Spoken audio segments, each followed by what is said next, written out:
Welcome to the Deep Dive. Today we're heading into the Jordanian desert to imagine a city carved right into sheer cliffs. Yeah.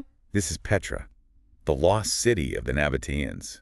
And you know what's incredible about it? What? It thrived for centuries, hidden from the Western world until its rediscovery in the 19th century. She cool, huh? Yeah, that's definitely one of the things that grabs people about Petra. So are you ready to jump in and unravel some mysteries surrounding this ancient civilization? Absolutely. I think one of the biggest things that captivates so many people about Petra is the sheer ingenuity of the Nabataeans. I mean, they weren't just surviving out there in this harsh desert environment. They were flourishing. We're talking complex water systems, Yeah. bustling trade network, and architecture that even today still blows us away. I mean, I've seen those pictures of the treasury. Oh, yeah. Al-Khazna. That iconic facade carved right into the rock face. It's breathtaking. But I have to admit, I don't know much about the people who created it. Who were these mysterious Nabataeans? Well, that's part of what makes them so intriguing. Their origins are still shrouded in mystery, but historians believe they were likely a nomadic people, roaming the Arabian desert, maybe part of an ancient Arab confederacy. And that nomadic lifestyle actually played a crucial role in their success. They were incredibly skilled at navigating rough terrain, adept at trading, and just experts at managing resources, especially water. So they were like the ultimate desert survivalists, honing their skills over generations. Exactly. And those skills became invaluable when they finally settled down in Petra, sometime around the late 4th century BC.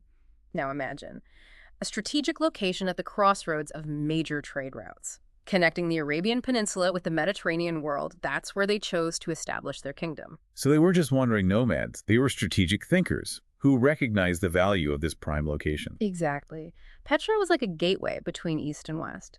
And the Nabataeans became the ultimate middlemen, controlling the flow of goods like frankincense, myrrh, spices, silks, all highly sought after in the ancient world. Okay, so it sounds like they were in the right place at the right time, with the skills to capitalize on it. But how did they manage to build a thriving city in such a harsh environment? I mean, the desert is notoriously unforgiving. Well, that's where their genius really comes in. They mastered water engineering to a degree that's still impressive today. Instead of giving in to the lack of water, they found ways to collect and channel it from springs in the mountains around them. I've heard about their aqueducts, these intricate systems that brought water from miles away. Right, those aqueducts were a big part of their infrastructure, but they also built dams to control flash floods, turning a potential threat into a resource. And they created cisterns, basically these underground reservoirs, to store water for the dry months. It's amazing they were shaping the landscape to suit their needs, turning a desert into an oasis. They weren't just surviving, they were thriving. I mean, picture gardens, cultivated fields, even a luxurious pool, all thanks to their mastery of water. It was a testament to their engineering skills and a symbol of their power. A pool in the middle of the desert. That's kind of hard to imagine. But I guess we are talking about a civilization that carved a city out of solid rock. Speak of which, let's talk about their legendary architecture. What's the story behind that incredible facade? The treasury. Al-Khazna. Well, the name treasury is actually a little misleading. It comes from local legends that suggested a pharaoh hid treasure there. But historians now believe it's actually a monumental tomb, probably for a Nabataean king, but the exact purpose... A royal tomb. Yeah. That makes sense.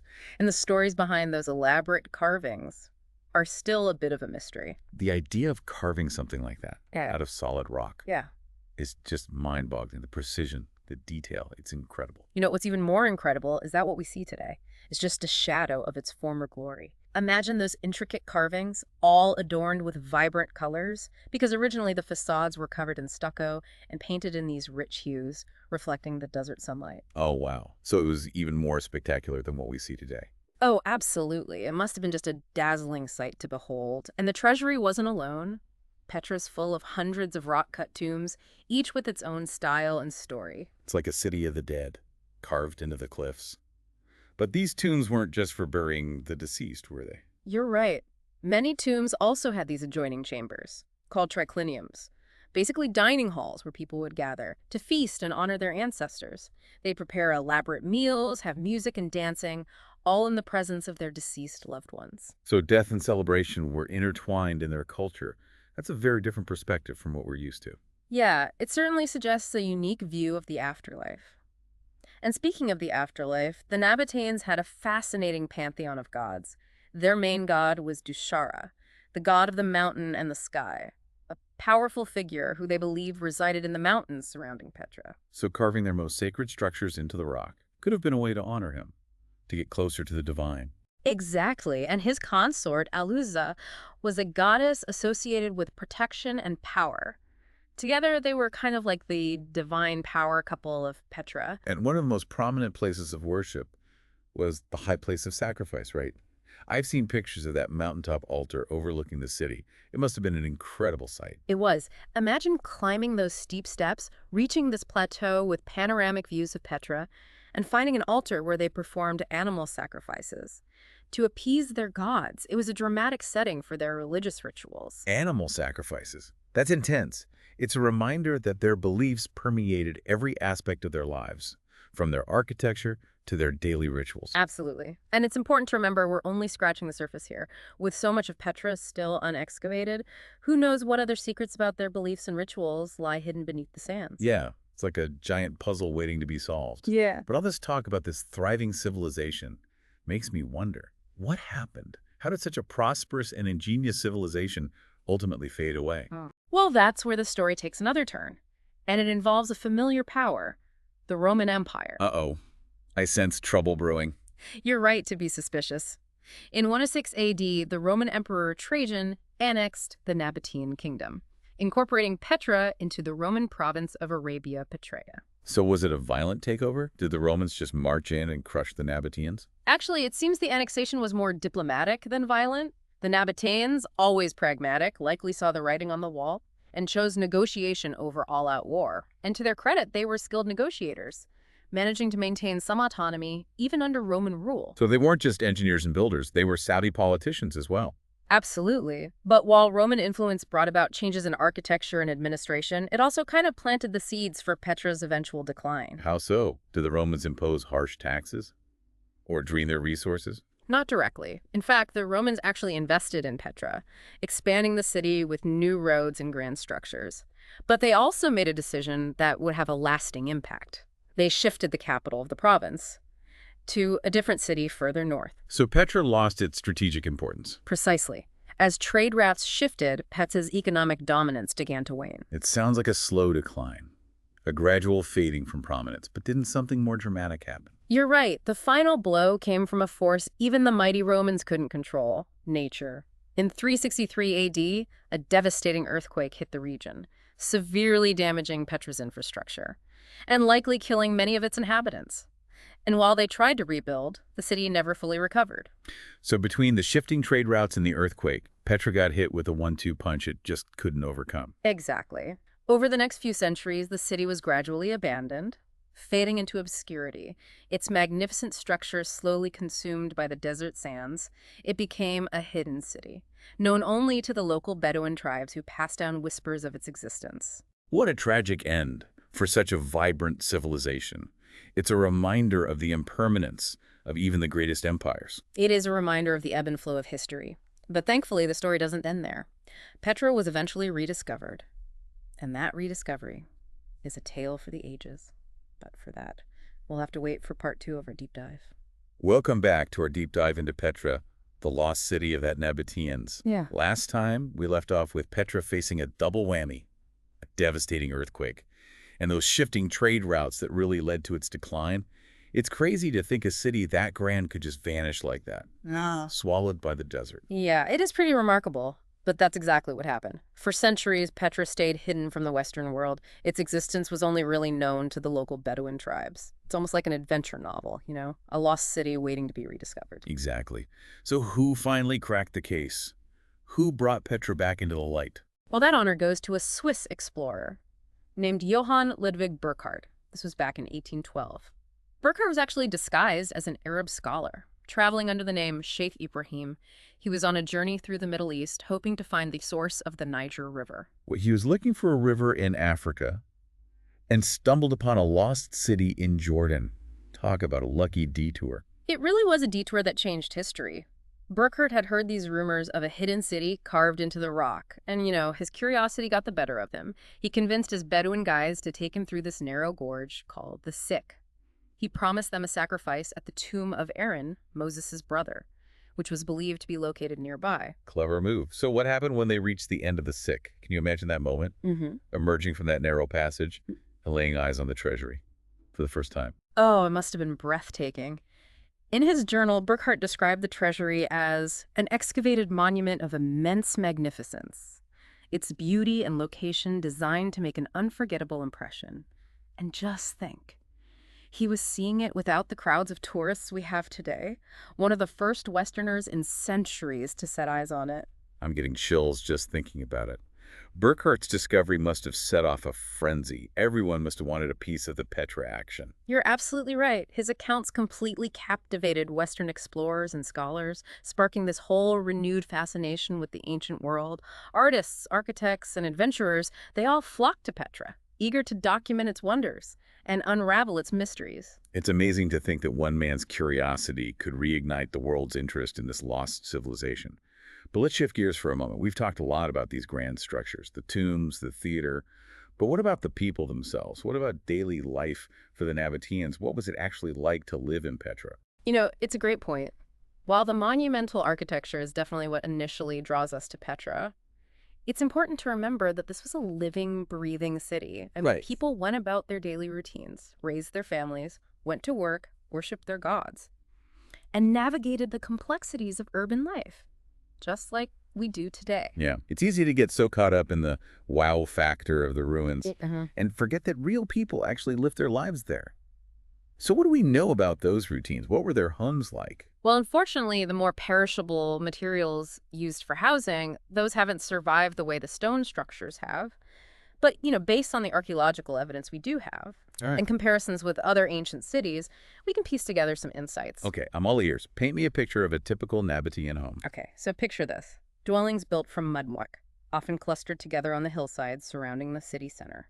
They were likely modest in size, with flat roofs, perfect for collecting rainwater, and courtyards for those cool desert evenings. Sounds cozy. But we're talking about a major trading hub, right? Yeah. I mean, surely not everyone was living a simple life. There must have been some pretty wealthy merchants and officials in Petra. Oh, absolutely. Wealth generated from trade always creates a kind of social hierarchy. In any society, really. And while many people in Petra lived modestly, there was certainly an elite class who enjoyed a much more luxurious lifestyle. So think lavish villas with all the bells and whistles. Maybe not villas in the Roman sense, but definitely more spacious and elaborate homes, perhaps adorned with decorative elements featuring things like private cisterns and gardens. And of course, they would have had access to all the finest goods from across the trade routes. Silks, spices, imported pottery, you name it. It's fascinating to think about the social dynamics of a city like Petra. It wasn't just this monolithic civilization. It was a complex society with different classes, occupations, aspirations, much like our own cities today. Exactly. And while we might never fully grasp all the nuances of their social structure, it's crucial to acknowledge that Petra, like any city, was this melting pot of diverse individuals, each contributing to its unique character. Okay, so we've got a glimpse of their homes, their social structures. Yeah. But what about the nitty-gritty of daily life? What did they eat? What kind of jobs did they have? Well, based on what archaeologists have found, we know their diet was mostly based on agriculture. Wheat, barley, grapes, olives, and dates being those staple crops. They also raised sheep and goats for meat and milk. And they probably supplemented their diet with wild game and plants. Sounds pretty healthy. I'm sensing a Mediterranean vibe. You're not far off. Their location and trade connections definitely expose them to a variety of culinary influences. And, their mastery of water engineering allowed them to grow a pretty surprising range of crops in an otherwise arid environment. Right. Those green thumbs definitely gave them a culinary edge. But food wasn't the only thing they were producing. What other kinds of jobs were common in Petra? Well, with Petra being such a major trading center, many people were involved in commerce, either as merchants, caravan leaders, or artisans crafting goods for trade. We also know they were skilled stonemasons, builders, and engineers. I mean, just look at those structures. Of course, those tombs didn't carve themselves. And I imagine they needed a small army of skilled workers to keep up those intricate water systems. Absolutely. It's safe to say that Petra was a really bustling hub of activity, with people from all walks of life contributing to its economic and cultural life. It really is incredible to think that a civilization so skilled in trade, agriculture, and engineering could emerge in such a difficult environment. They were truly masters of adaptation. But one question that I've been wondering about is, why did the Nabataeans choose to carve their most impressive structures directly into the rock? I mean, it's a stunning visual, don't get me wrong, but it also just seems like so much extra effort. Was there a practical reason behind it, or was it purely for artistic expression? That's a great question, and one that's fascinated historians and archaeologists for a long time. There are actually several theories, each with their own strengths. One suggestion is that the Nabateans' nomadic past influenced their architectural choices. Okay, help me understand that one. How does living in tents translate to carving into mountains? Well, think about it. Nomads are used to adapting to their surroundings, using the natural features of the landscape for shelter and protection. Carving into the rock faces could have been a natural extension of that way of thinking, creating permanent structures that blend seamlessly with the environment. Interesting. So they were basically creating rock-cut versions of their traditional tents. It's an intriguing theory, and it certainly fits with their resourcefulness and ingenuity. But there must be other explanations, right? I mean, not all ancient civilizations that lived in rocky areas went for rock-cut architecture. You're right. Another theory focuses more on the symbolic aspects of the rock itself. The Nabataeans believed their god, Dushara, resided in the mountains, so carving their most sacred structures into the rock could have been a way to honor him, to show their devotion. Ah, so a way to get closer to their god, literally carving their way into the divine realm. Exactly. And remember, these rock faces weren't just blank canvases. They were often decorated with these elaborate carvings and paintings, depicting their gods, myths, and cultural symbols. It was a way to transform that natural landscape into a testament to their beliefs. So it's almost like they were creating a giant open-air temple, this fusion of art, religion, and architecture. But I'm guessing practicality had to play a role too. Of course. Rock-cut structures offered some really practical advantages in a desert environment. They provide natural insulation against those extreme temperatures, protection from the wind and sandstorms, and just incredible durability. I mean, look at them, still standing strong after all this time. All right, those are some very compelling reasons. So it seems like a combination of their culture, their religious beliefs, and practical considerations all factored into the Nabataeans' unique architectural style. Exactly. It wasn't just one thing. It was this whole confluence of elements that shaped their approach to building. And it's this blend that continues to fascinate and intrigue us even centuries later. But, we've really only explored one aspect of their legacy. There's still so much to uncover about how their innovations and ingenuity impacted the world beyond those sandstone walls. Well, hold on to your hats, everyone, because that's exactly where we're headed next. Join us for part 3 of our deep dive as we explore the lasting impact of the Nabataeans and uncover even more of the mysteries that still shroud this incredible civilization. Welcome back to the deep dive. As we wrap up our exploration of Petra and the Nabataeans, we're shifting our focus a bit, beyond those sandstone walls, to look at their lasting impact. It's incredible to think about. A civilization that flourished over 2,000 years ago can still have lessons for us today. What's really remarkable about the Nabataeans is that they weren't just building impressive structures. They were innovating in ways that really addressed those very real challenges of their environment, like their solutions to water scarcity. Right. I mean, that's incredibly relevant today as we deal with climate change and dwindling resources. Yeah, it's one thing to marvel at those ancient aqueducts, Yeah. but it's another thing entirely to understand how they actually managed to thrive in such a dry region. What can we learn from their ingenuity? Well, their agricultural techniques, for instance, really fascinating. They came up with these sophisticated ways of terracing, water harvesting, runoff management, all these things that allowed them to cultivate crops in an area with very limited rainfall.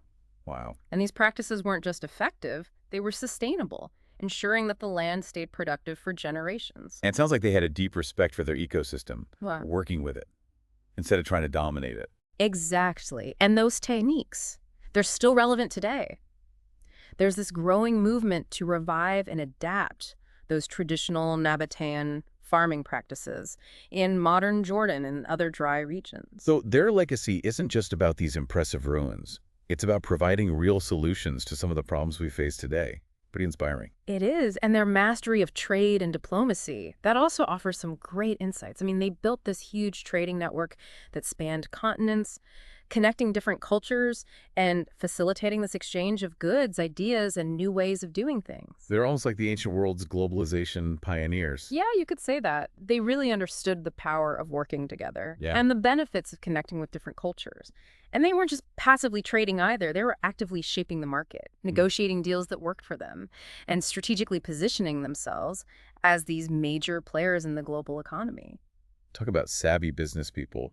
But it wasn't all about profits, right? I mean, they also had this reputation for being skilled diplomats, maintaining their independence for centuries. Right, absolutely. They were really good at navigating that whole complex geopolitical landscape of the ancient world, forging alliances, negotiating treaties, and even pushing back against empires like the Greeks. They knew when to hold firm and when to find a compromise, always keeping the well-being of their kingdom in mind. Wow. Sounds like they were playing a high-stakes chess game, Yeah. always thinking several moves ahead. Yeah, they were masters of realpolitik, understanding that survival often meant forming those strategic alliances and using really clever diplomacy. That's a lesson that's still relevant in our interconnected world today. So from agriculture and trade to diplomacy, it seems the Nabataeans really made their mark on history. Their story has so much to offer in terms of knowledge and inspiration. But I feel like we've only scratched the surface, Right. with so much of Petra still unexcavated. What mysteries are left to solve? Well, that's what's so exciting. Over 80% of Petra is still hidden, waiting to be explored. Every new discovery could reshape how we understand this amazing civilization.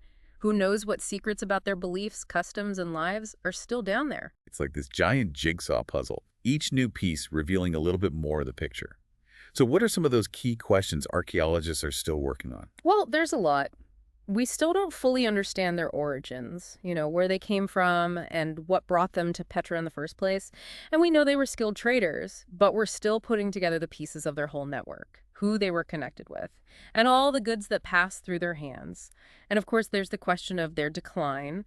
We know the earthquake and shifting trade routes played a part, but there's still a lot of debate about the exact factors that led to their disappearance. It's like this detective story, sifting through all the clues to piece together the story of a lost world. Yeah, and that's what makes archaeology so fascinating. It's more than just digging up old stuff. It's about bringing the past back to life, understanding how these people lived, how they interacted with their world, and how they influenced history. Right, it reminds us that the past isn't just some dusty old story. It's filled with lessons, ideas, Yeah. and things that can inspire us today to help shape our future. Absolutely.